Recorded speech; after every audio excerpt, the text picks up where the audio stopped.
রথযাত্রা হচ্ছে, চলছে তো। তিনি নীলমাধব ছিলেন নীলগিরি পর্বতে। ইন্দ্রদ্যম্ন রাজাকে তার মনে বাসনা ছিল যে একবার আমি গোবিন্দকে পাবো, তিনি রাজা হতে পারেন। তার ভগবান প্রাপ্তির বড় আশা ছিল।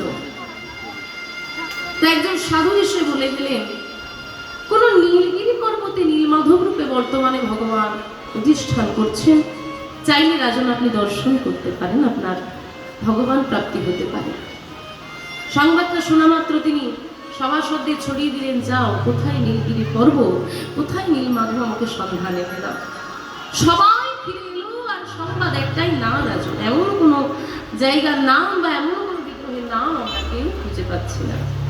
ফিরে আসেননি একমাত্র বিদ্যাপতি, তিনি ফিরে আসেননি। তিনি কি করলেন, ঘুরতে ঘুরতে ঘুরতে ঘুরতে ক্লান্ত হয়ে অসুস্থ হয়ে পড়লেন এবং তিনি একটু বিশ্রামের জন্য সবর জাতির রাজ্যে পৌঁছলেন।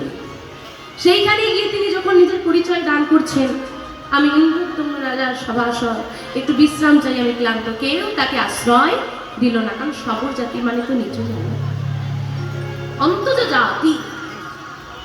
তা আপনি মহারাজের সভাসদ, অপরাধ হবে না আমাদের দিন?